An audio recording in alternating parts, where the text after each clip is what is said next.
24 de novembro, estou a falar em 73, portanto, em São Pedro do Estoril, que acaba por definir a agenda para uma outra reunião mais alargada, onde nós iríamos escolher a Comissão Coordenadora, que marcámos para o dia 1 de dezembro em Óbidos. Nesta reunião de São Pedro do Estoril, acontece uma coisa que vem a ter extraordinária importância. O capitão Piteira Santos, que é hoje professor universitário em Faro, ele aparece com o tenente-coronel Luís Banazol, que está a comandar um batalhão mobilizado para a Guiné em Évora, e aparece na reunião. E os militares, o bicho militar é um bicho muito esquisito, gosta muito tem muita coisa das hierarquias, e portanto, quando aparece um tenente-coronel numa reunião que era fundamentalmente de capitães e alguns majores, e aparece um tenente-coronel com o fogo todo no rabo a dizer revolução já, imediato, não temos que acabar com papéis e não sei o quê, e ele defendia aquilo que se defendia muitas vezes, e se tentou muitas vezes, a última das quais vai acontecer depois, mais tarde, a 16 de março de 74, ele defendia que basta, isto está tão podre, que basta uma unidade sair, lançar panfletos, e as outras unidades saem atrás e a população sai a apoiar, e não é preciso grandes cuidados. E ele dizia, eu tenho um bom batalhão, que está mobilizado para a Guiné, arrancamos direitos a Lisboa e o governo cai de podre. É evidente que isto é de loucos, mas esta loucura teve muita importância na altura. Porque Luís Banazol, um Z, tem de facto muita importância, porque isto digo para um tenente-coronel. Eu devo começar-vos o seguinte: essa reunião é uma reunião com características extraordinariamente interessantes, e para além da grande importância que ela tem por estes fatores todos, quer pela presença do Luís Banazol, quer depois pelas decisões que são assumidas, nós fizemos esta reunião em São Pedro do Estoril, numa casa que há junto à linha de caminho de ferro, por trás da colónia balnear infantil, o século. É o colégio de Branco Rodrigues, não. Essa casa que nós julgávamos que era a casa do guarda das instalações da colónia balnear infantil, foi-nos arranjada por um capitão que conhecia um ex-capitão miliciano que tinha estado com ele na guerra e que era filho dos donos dessa casa, e que não era, portanto, a casa do guarda. Era uma casa que tem uma história muito interessante. Aqui há tempos a Câmara de Cascais prometeu-nos que a ia preservar, mas não fez nada até agora, e aquilo está quase em ruínas. Tinha uma história muito interessante, porque no fim dos anos 60, os nossos amigos marinheiros, que andavam, estes dois e outros, que andavam a conspirar de outra maneira, portanto, porque essa conspiração que eu vos estou a referir é fundamentalmente entre o exército, tinham utilizado essa casa através de um oficial de marinha, que era amigo dos donos, familiar, não é? Familiar dos donos da casa, tinham utilizado a casa para passar lá filmes proibidos pela censura, nomeadamente O Couraçado de Punta-Quino. Tinham visto lá e tinham, portanto, feito lá sessões para passar isso. Nós não sabíamos nada quando nos emprestaram a casa. E depois dá-se essa circunstância. Nós vamos lá para casa e o dono da casa fez questão de ir com a família, e tinha 4 filhos pequenitos, e com os filhos para estarem lá junto. Aquilo era uma moradia, uma casa isolada, para estarem ali, para mostrar que havia ali uma espécie de reunião familiar, porque nós estávamos lá cerca de 40 oficiais que fomos àquela reunião. E com um ambiente terrível. Eu recordo, por exemplo, a maior parte de nós íamos armados, com pistola. E eu recordo-me que nesse dia, a certa altura, um dos capitães que compareceu na reunião me diz: ó Vasco, chega aqui. O que é que se passa? Chega aqui, quero-te mostrar uma coisa. E leva-me ao carro dele, que estava estacionado, abre o porta-bagagens e eu vejo uma bazuca, que é uma arma anticarro, com 2 granadas. Eu digo: tu estás louco? Mas o que é isso? Isto hoje vai à bazucada. Se cá aparecer alguém a chatear, isto hoje vai à bazucada. Bom, agora vejam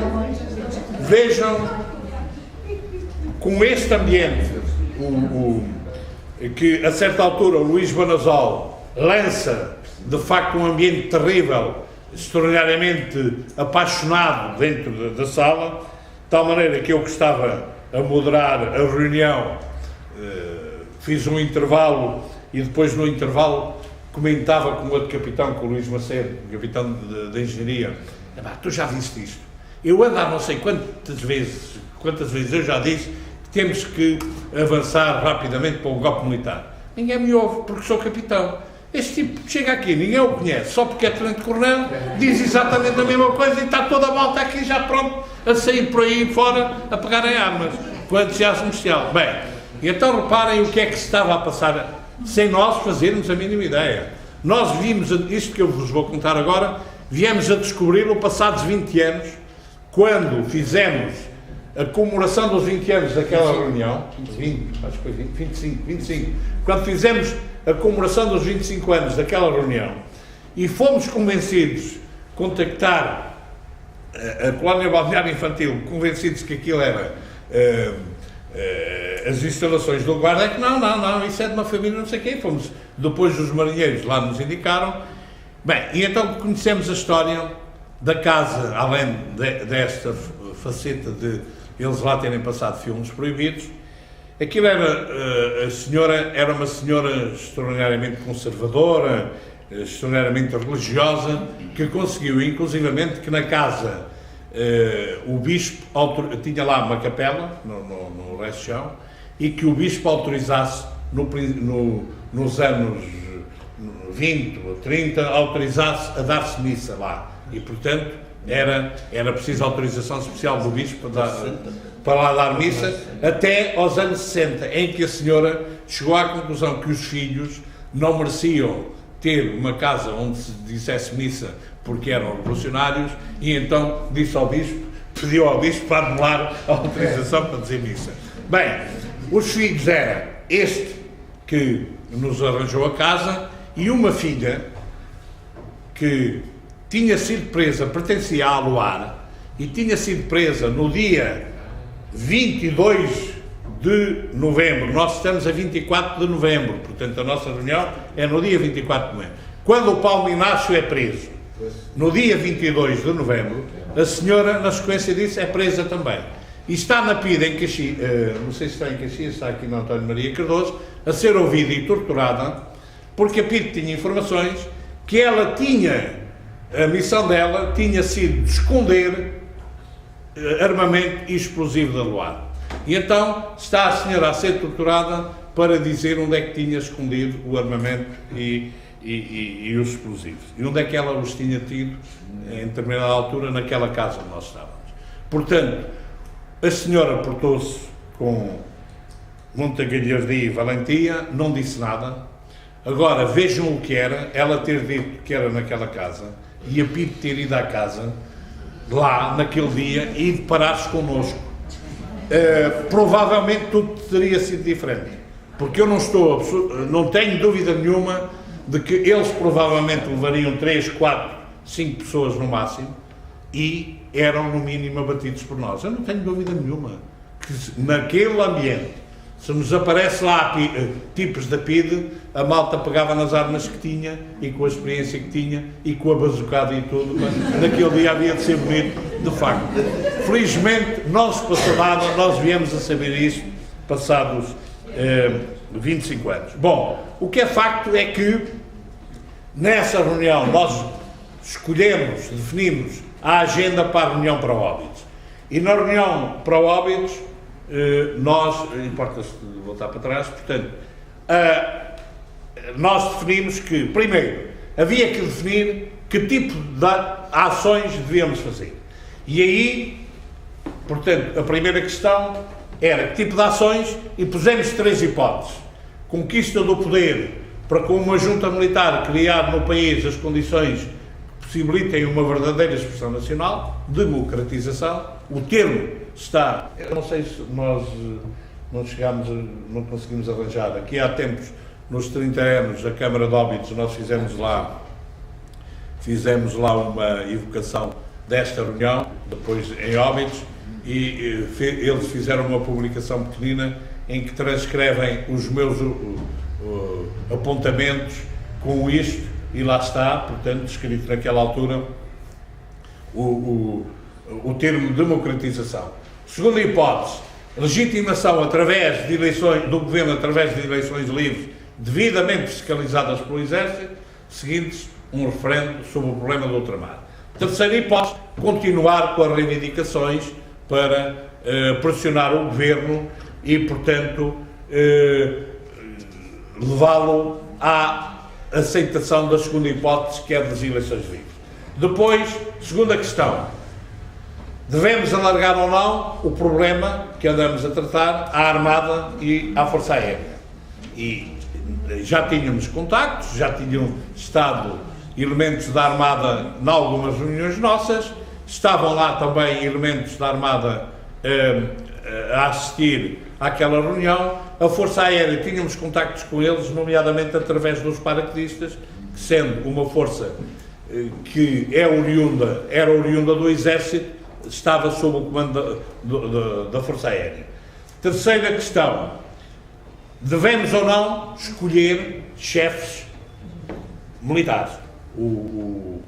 Isto é sempre muito bonito, muita gente pergunta porque é que vocês foram buscar generais, mas isto é sempre assim, o militar tem sempre a mania que quer ter um chefe. E, portanto, devemos ou não ter chefes generais?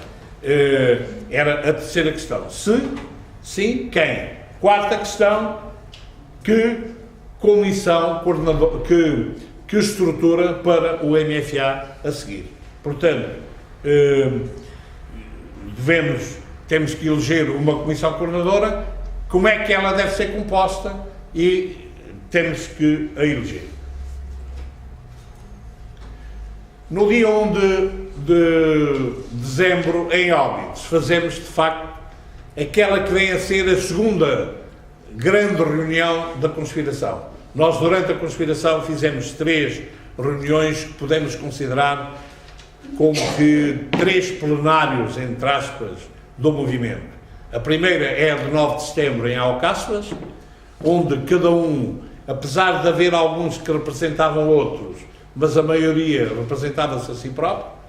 A segunda é 1 de dezembro em Óbidos, onde cada um que lá vai já leva o mandato dos outros militares, dos outros oficiais da sua unidade, com as posições de todos que tinham assumido, e que ele vai para a reunião transmite lá.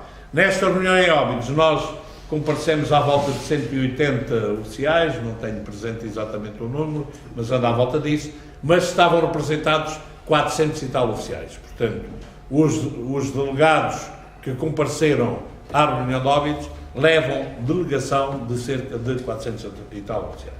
E então, mais uma vez, o Banasol lá vai, porque eu já não o larguei, e, portanto, achei que ele tinha importância ir, vai lá, leva uma trepa, porque aí a maior parte das pessoas já achou que ele estava a ser exagerado e, portanto, e que estava a querer ir depressa demais.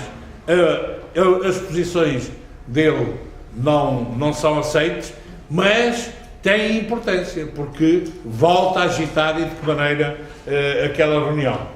E nós tomamos... Diga. Só uma breve pormenor. No entanto, o Banasol, perdão, foi muito pouco conhecido.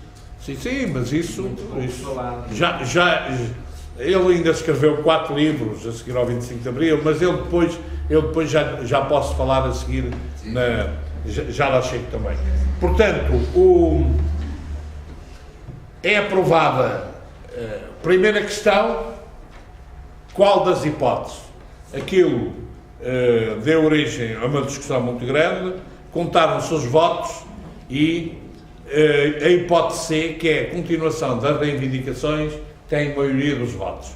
A hipótese B, que era as eleições livres, fiscalizadas pelo Exército, porque como se acreditava que isso fosse possível, tem uma minoria, muito minoria mesmo de votos. A hipótese A, que era o golpe imediato, tem enquanto a hipótese C tem à volta de 170 e tal votos, eu não tenho aqui presente, devia ter trazido o livrinho para ver, a hipótese A tem 120 e tal votos, no entanto dá-se uma nuance. Muitos dos que votam na hipótese C, isto é, continuar as reivindicações, acrescentam com tendência para A, isto é, se a C não der, nós vamos para A. O que me leva a mim, na altura, consciente de que ia perder, mas para utilizar, para agitar mais uma vez as massas, me leva a...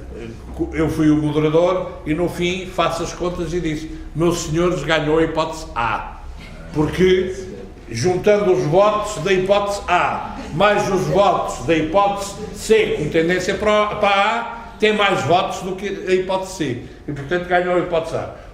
Um burburinho do caraças, pá, uma discussão não sei quantos, não sei o que e tal, e eu aceitei que de facto a hipótese C é que tinha ganho, mas mais uma vez se agitou isso.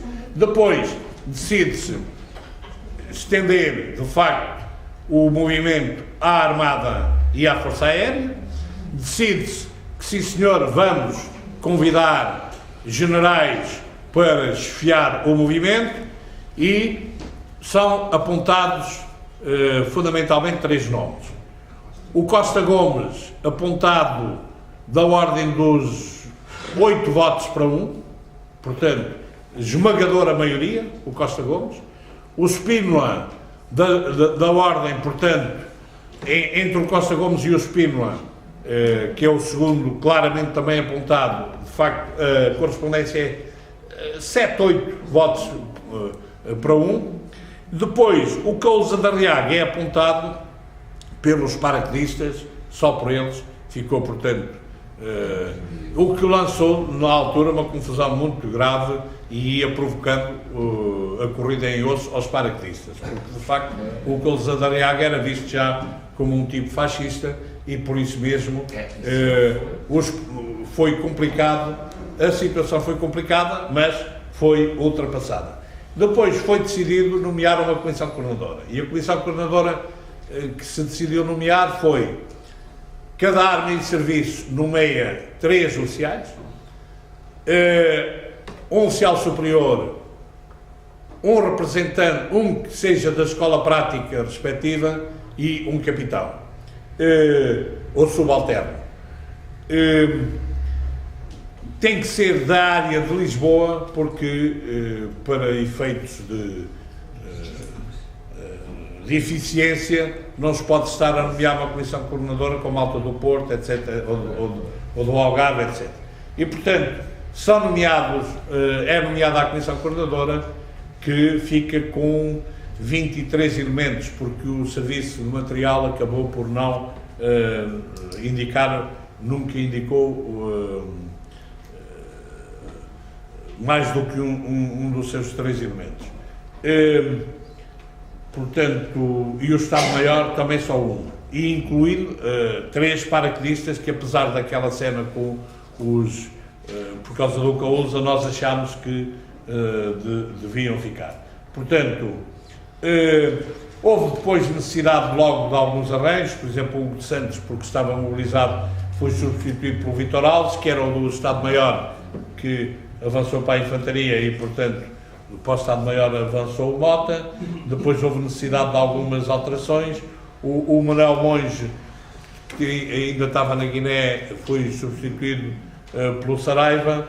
Enfim, portanto, por exemplo, a Engenharia apareceu a avançar inicialmente com o nome do Vasco Gonçalves e do Fischer Lopes Pires, e foi dito, não, Coronel e Tenente-Coronel não, e, portanto, foram substituídos por outros. A Administração Militar também apareceu com o nome de um coronel, que era